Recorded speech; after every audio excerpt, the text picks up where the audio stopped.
Elle commence à utiliser son pouvoir et là t'as quelque chose comme 10 soldats qui débarquent au loin de derrière, qui sortent de nulle part. Qu'est-ce qu'ils foutent là, les soldats? Comment ils ont su qu'ils étaient là? Pourquoi? Ils sont venus arrêter deux random pélos qui se baladent sur la plage alors qu'il y a la guerre dans la ville. Je me suis pris des notes pour la roue du temps. Parce que moi j'ai lu les bouquins. Et là la saison 2 ils adaptent à peu près le tome 2. Enfin c'est le tome 2 qu'ils adaptent mais ils font énormément de modifications. Ils faisaient aussi énormément de modifications dans la saison 1. Et moi... En vrai, je trouve pas la série nulle, mais vraiment, le fait que j'ai lu les bouquins, vraiment, des fois, ça m'arrive très souvent de lever les yeux au ciel pendant que je mate la série, quoi. Mais je pense que c'est peut-être parce que je suis un puriste des bouquins ou quelque chose comme ça, hein, vraiment, ça peut être à cause de ça. Hein. Je suis forcément biaisé vu que j'ai lu les bouquins. Mais ça me rend fou de voir des fois des changements que je ne comprends pas du tout, en fait. Et pour le coup, dans la roue du temps, des changements que je comprends pas du tout, il y en a vraiment, genre, beaucoup. Et j'en suis de plus en plus à me demander. Là, ils sont à la deuxième saison seulement et ils ont déjà fait énormément de très très grosses modifications du coup dans la trame de la série, dans la narration et tout. Et je pense que plus ils vont avancer dans les saisons, parce que je sais que la 3 a déjà été commandée, probablement tournée aussi, je crois qu'elle arrive fin 2024 ou début 2025, donc elle arrive bientôt. Et plus ils vont avancer dans les saisons, plus ça va être continué, je pense, plus ça va être compliqué, je pense, de pas bousiller leur cohérence scénaristique en fait. Ouais, je sais que c'est toujours compliqué de passer de livres et tout au format film ou live action en gros quoi. Je sais bien, c'est pour ça que genre je dis que je suis probablement un peu biaisé parce que j'ai lu le livre. Mais ils font des modifs que je comprends pas trop. Attends, je me suis pris des notes. Bon, la saison 1, j'en ai déjà parlé sur la chaîne, donc je vais pas revenir dessus, même s'il y a des modifs où genre ils ont vraiment créé les personnages et tout. Mais dans la saison 2, là, ils ont supprimé des personnages et du coup, ils ont même tué un personnage qui meurt pas là. Et du coup, ça me fait vraiment me poser des questions sur la suite parce que il y a un personnage qui aurait dû apparaître au début de la saison 2 qui n'y apparaît pas. Sauf que c'est un personnage qui est très important pour la suite. Et en fait, ils l'ont fusionné avec un autre personnage, j'ai l'impression, donc avec le Elias, le frère du loup, le mec qui a un frère du loup aussi comme Perrine.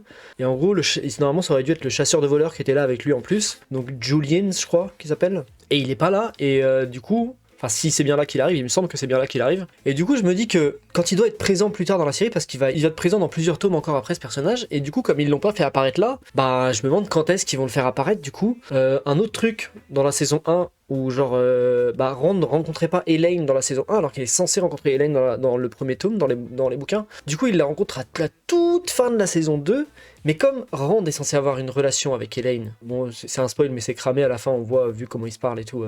Comment ils vont développer cette relation exactement puisque il la rencontre vachement plus tard du coup. Donc il y a pas d'histoire entre eux, il n'y a pas de passif entre eux quand ils se rencontrent à ce moment-là. Donc c'est des trucs comme ça où j'ai du mal à voir comment ils vont faire pour avancer plus loin dans la série. En mettant en place aussi tard certaines choses. Et autrement, juste, il passe des scènes vraiment en mode... Enfin, je veux dire, il est censé y avoir un combat avec Turak, normalement, un mec, un des chefs des Seanchaniens, dans le tome 2. Et c'est genre un combat vraiment assez épique et tout, entre Rand et lui. Rand, c'est le moment où vraiment il met en pratique ce qu'il a appris à l'épée et tout, ses passes d'armes, son escrime. C'est là qu'un peu, c'est un peu son... Comment dire? Son baptême, quoi, d'escrime un peu à lui. Et il finit par réussir à le vaincre, mais c'est compliqué, quoi, il a du mal. Et là, ben il explose, genre il claque des doigts, il utilise le pouvoir et il explose tout le monde et il n'y a pas de combat. Alors qu'ils allaient le mener, genre le mec justement lui a fait la remarque: Ah, je vois que t'as une épée au héron, allons-y, testons voyons ce que vaut l'épée au héron dans ce pays, et il la laisse battre et boum, il s'est fait exploser la gueule par Rand avec à coup de pouvoir quoi. Et je sais pas, c'est dommage, enfin ça aurait pu vraiment être un combat hyper épique et c'est un combat vraiment cool à suivre dans le bouquin. Ensuite, bon, la fin de la saison, vraiment, comment Ishamael est vaincu, c'est franchement ridicule. Hein. Normalement, ils sont censés s'affronter dans les cieux au-dessus de Falm. C'est là que Rand révèle toute la puissance du dragon réincarné. Il est censé se faire transpercer par Ishamael parce qu'il se rend compte qu'il n'arrive pas à vaincre Ishamael et du coup, pour le vaincre, il prend une posture d'arme qui fait que il doit d'abord se faire frapper par Ishamael, doit se faire transpercer par son arme pour ensuite rendre un coup. Et en gros, la seule manière qu'il a de vaincre Ishamael, c'est de sacrifier son corps, en gros. Parce qu'il n'est pas capable de le vaincre en fait, parce qu'Ishamael est trop fort pour lui. Parce que Rand est encore au tout début de la découverte de ses pouvoirs et tout, quoi, à ce moment-là. Et là, bah, dans la série, enfin, je veux dire, c'est vraiment, il arrive, il fait hop, ouais, je te transperce. Ça se passe vraiment comme ça, je n'exagère pas. Et voilà.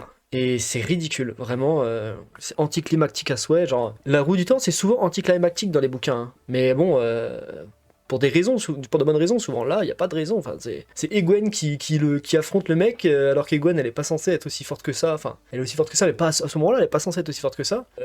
Et Rand qui arrive, qui met un petit coup d'épée, tac, hop, c'est bon, tu es mort, et oups, mince, du coup j'ai une marque de héron dans la main, oh là là, je suis marqué du héron, une fois, attention, la deuxième fois ça va bientôt arriver. Même si du coup ils en ont pas parlé dans la série de ça, donc la prophétie, il me semble pas qu'ils en ont parlé en tout cas. Pareil, la proclamation du dragon dans les cieux au-dessus de Falm, dans les flammes, dans le feu des cieux, le dragon sera proclamé, c'est ça la prophétie. Bon, franchement, vraiment ça m'a fait lever les yeux au ciel, ça aussi, où genre, Moiraine elle est genre sur la plage au loin, elle fait oh. C'est là qu'il doit être proclamé. Allez, j'envoie un dragon de flamme. Genre, c'est vraiment, il y a zéro subtilité.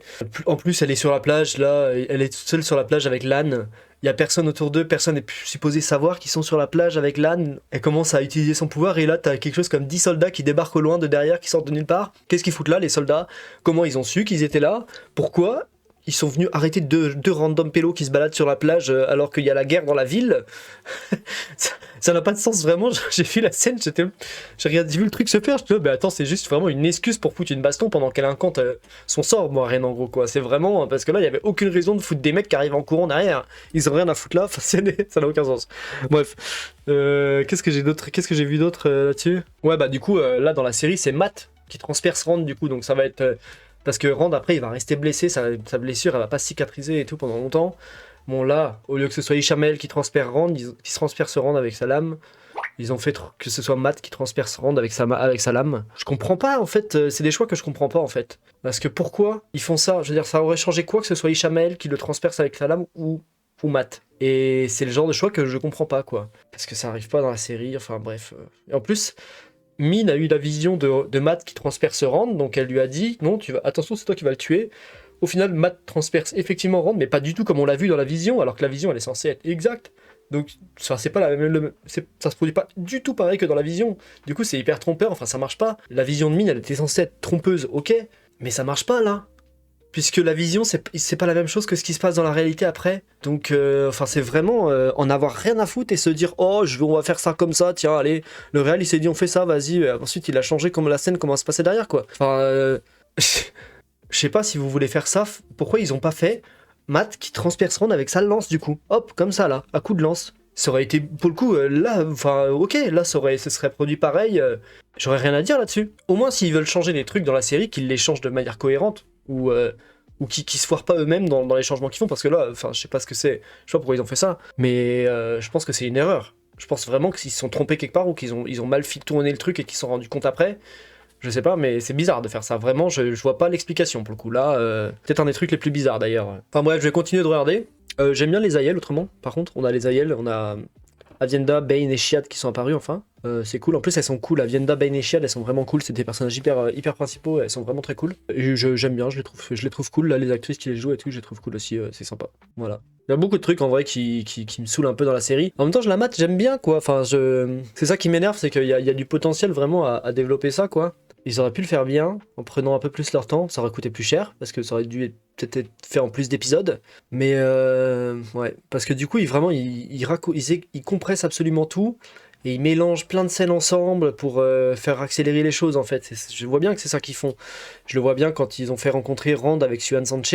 Et ils ont fait mixer, ils ont mélangé la rencontre de Rand avec Siuan Sanche avec la rencontre de Rand avec Morgaz. Avec les trucs où Lan il lui dit prends la pose du chat qui traverse la cour et tout. Ça c'est bien, moi j'avais kiffé ça dans les bouquins, mais le problème c'est que Lan et Rand ils ont pas de relation en fait. Il n'y a pas eu de relation de mise en place dans la saison 1.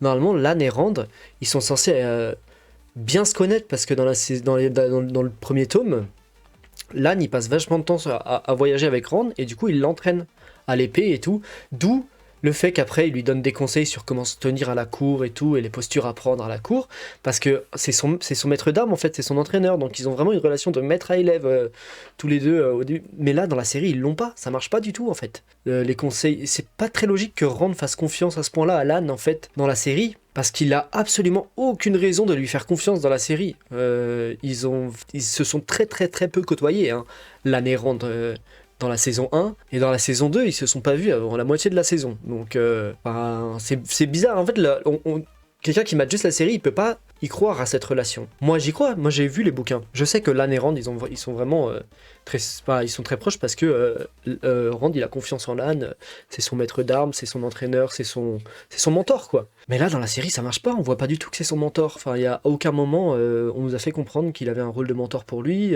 ça ne marche pas. Même le peu de temps où ils ont passé ensemble à voyager depuis Deux-Rivières jusqu'à Shadar Logoth, là où ils sont séparés dans la saison 1, même ce peu de temps là, Lan il le passait en éclaireur ou pas avec eux, enfin donc non je suis désolé, ça marche pas dans la série du tout quoi.